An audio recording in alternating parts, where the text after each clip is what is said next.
Alright, Shalom. First of all, I'm just going to start this lesson off by giving all the praise, honor, and glory to Yahweh, Ba'ashem, Yahushai, Ba'ashem, Markapudash. Double honor to the apostles and elders, a great millstone. Honors to our brothers who are fervently preaching the word in sincerity and in faith.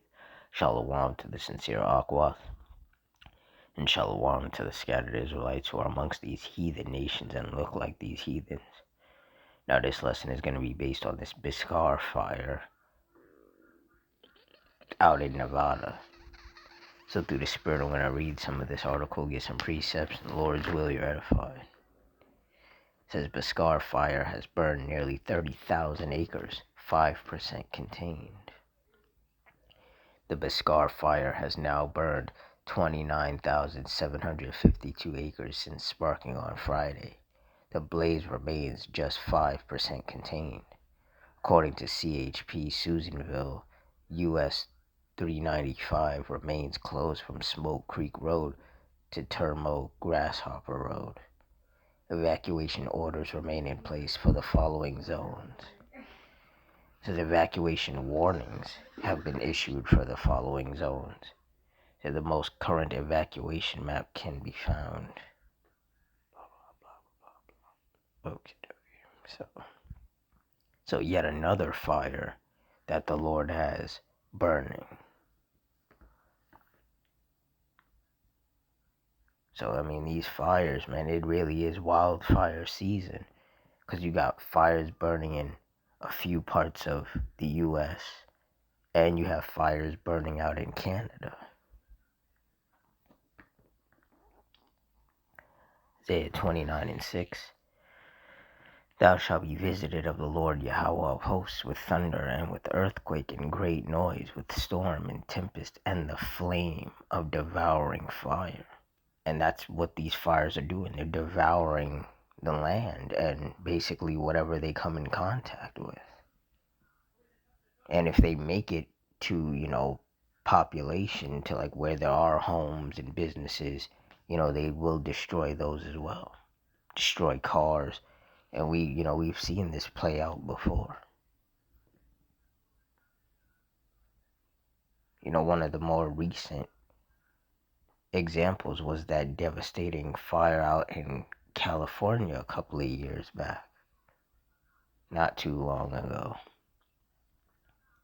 Homes got destroyed, cars got destroyed, businesses got destroyed, land was destroyed. Like,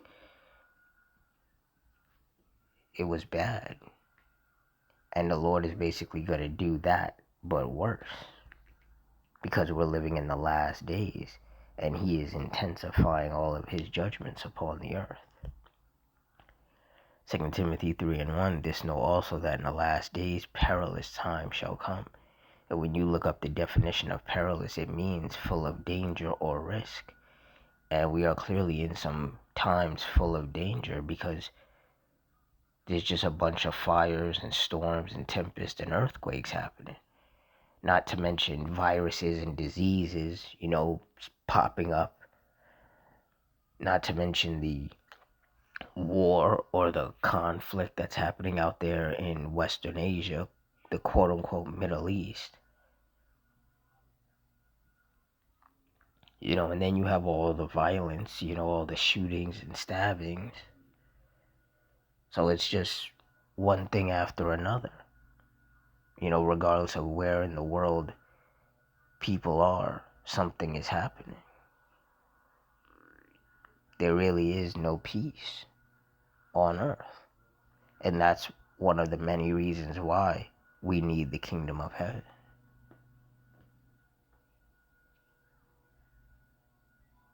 Salakia.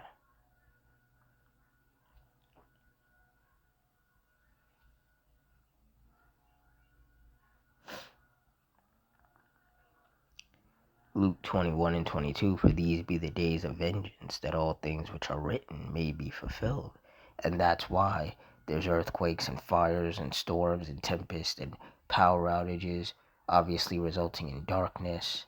That's why the love of many is waxing cold. That's why there's so much division amongst the people. Because this is all the vengeance of the Lord.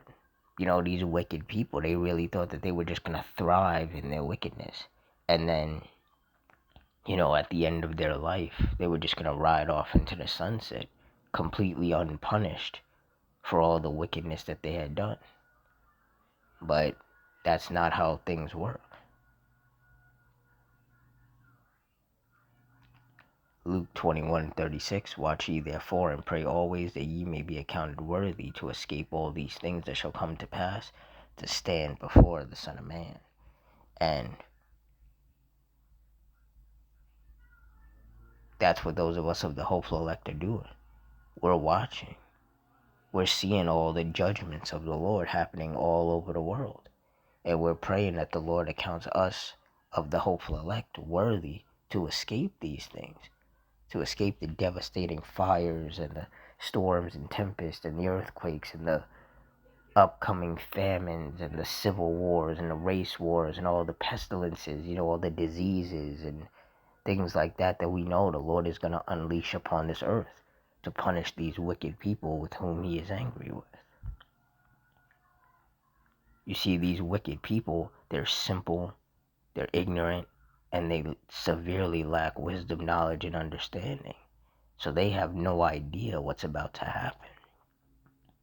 But all of these apocalyptic movies that have been coming out are basically, the Lord, through, in particular, Esau making these films.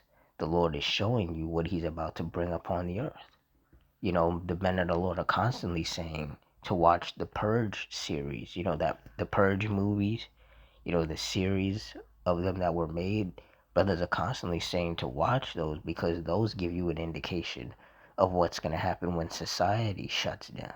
People are going to be out here doing all sorts of crazy things because basically the rule of law is going to be suspended. So everyone's just going to be out here doing whatever they want to do. It's gonna get horrendous out here. And majority of these people, they think that, the Purge movies, they think that those movies were just for entertainment. They're not looking at it from a spiritual perspective and linking it up with the scriptures and understanding that, hey, those events that were taking place in those movies will happen in real life. People want to say, oh, the government would never let that happen. It's not up to the government, it's up to the Heavenly Father. The Heavenly Father, in every way, shape, or form, supersedes this wicked-ass Edomite government. So, and this just goes to show that people really don't acknowledge the Lord. They really think that Esau is just the end-all, be-all, like he's as, at the top, and that's as far as it goes. The Lord is about to show them that Esau is nowhere near in charge, the way that Esau tries to make it seem like he is. You see, the Lord is the one who put Esau in the position that he's in. And the Lord is the one who's going to remove Esau out of that position. And it's not going to be nicely either. It's going to be through violence and war and death and destruction. So for all you sincere brothers and sisters, just continue to watch and continue to stay prayed up, because things are only going to get more volatile, more chaotic, more intense, more destructive, more deadly, because we're living in that time. Which is actually beautiful when you think about it, because that means that, our oppression is coming to an end. Us being in captivity is coming to an end. And soon we're going to be in the kingdom of heaven, and we're going to be ruling over these devils.